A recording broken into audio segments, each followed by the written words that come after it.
Jake bought an old film camera at a flea market in Portland, a Bolex 16mm from the 1960s. The seller, an old man with shaking hands, gave it away for almost nothing. "Just one thing," he said as Jake was leaving, "don't film people at night." Jake laughed why the old man didn't answer. Just turned away. Jake was a film school student, looking for something special for his thesis project. A film camera, perfect choice. Vintage, authenticity, atmosphere. At home, he disassembled the camera, cleaned it, checked the mechanism. Worked perfectly. Inside, he found a piece of old film stuck in the mechanism. Developed it out of curiosity. On the film was one frame, blurry. A room, a bed, and the silhouette of a person by the window. Back to the camera, nothing special. Jake threw away the film and loaded new stock. The first shoots went great. He filmed the city, parks, streets at dawn. The film gave amazing picture quality. Grainy, alive, real. A week later, he decided to film Portland at night. Empty streets, neon signs, rain on asphalt. Atmospheric, went out at midnight. Shot several clips. Store windows, wet sidewalks, reflections in puddles. Saw a homeless man near a closed cafe. Great shot. A lonely figure in the rain. Jake aimed the camera, pressed the button. The man didn't even notice. The next day, he developed the film. Sat in the university's dark room, waiting for the frames to appear. Everything excellent. The city at night looked like from a noir film. Storefronts, rain, streetlight glow. And here was the shot with the homeless man. Jake froze. On the film was a man, but not alone. Behind him, in shadow, stood a figure. Tall, unnaturally thin. Faceless, just a dark silhouette with long arms. The arms reached toward the homeless man's neck. Jake reviewed the frame. Definitely not a play of light. The figure was clear. Standing 2 steps from the man, he remembered, when he was filming, there was nobody else there. He remembered that clearly. Maybe double exposure? Defective film? But the other frames were clean. Jake decided to check. Returned to the same spot the next night. The homeless man was already gone. Asked a worker at the nearest 24-hour store.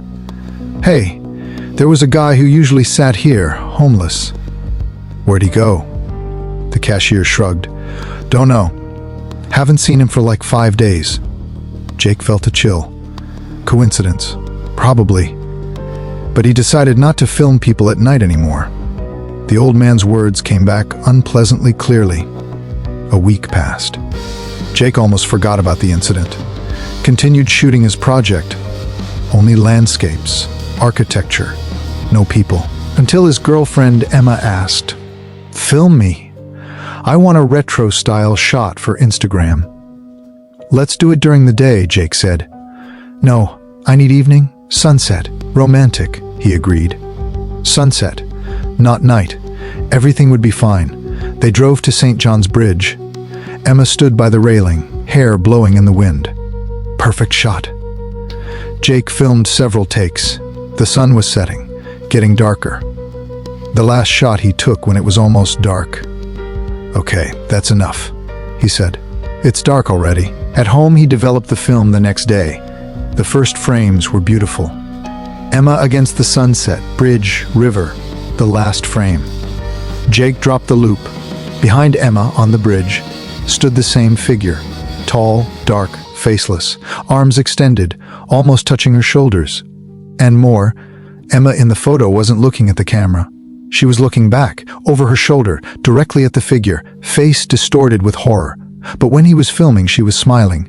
He remembered that clearly. Jake grabbed his phone, called Emma. No answer. Texted. No response. Drove to her place. Nobody there. A neighbor said, "She left in the morning, didn't say where." Jake sat in his car, holding the photograph, hands shaking. He went back to that market where he bought the camera. Found that old man. "What is this?" Jake jabbed at the photo. "What is this thing?" The old man looked. Went pale. "I told you, don't film people at night. What ISIT? This camera?"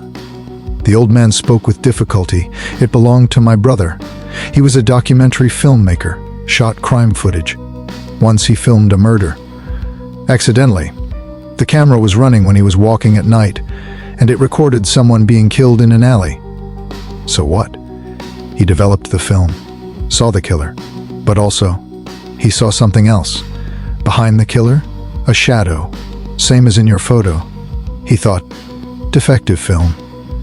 But then people in his footage started dying. All of them, one after another, as if that shadow was coming for them. Jake recoiled. That's crazy. The last to die was my brother. He filmed himself in a mirror. At night. Wanted to test it. On the film, the shadow stood right behind him. Next day, they found him dead. Heart just stopped. Doctors couldn't figure it out. Emma, Jake whispered. Where is she? The old man shook his head. If the shadow appeared on film, it's already come. The camera doesn't create them. It shows those who are already here, who are watching, who are waiting. Jake ran to his car, called Emma again and again.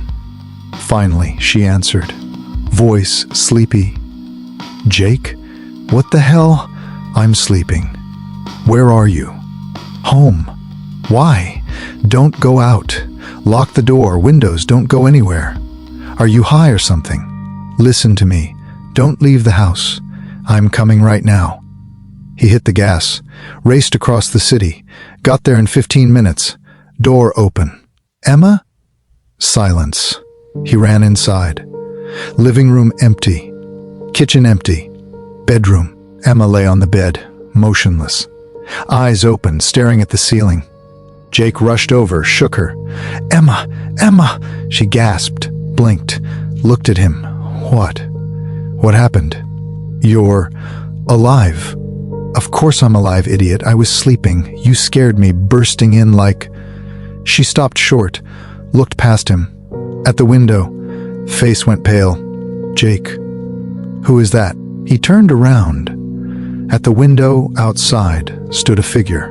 Tall, dark, faceless, watching them. Jake grabbed Emma, dragged her to the exit. They ran out of the apartment, into the car, drove away. Emma sobbed. What was that? What was that? Jake drove her to his place. All night they didn't sleep. Sat with the lights on. In the morning he took the camera, carried it outside, smashed it on the concrete. Once, twice, 3 times. Until only fragments remained, Emma left the city. To her parents in Seattle. Said she'd never return. Jake stayed. Dropped out of film school. Got a job at a cafe. Sometimes at night, it seems to him, someone's standing outside the window. A tall silhouette, faceless, just standing and watching. And at the flea market, a Bolex camera appeared again. Exactly the same. The old man died a month ago. But the camera is still for sale. Waiting for the next buyer.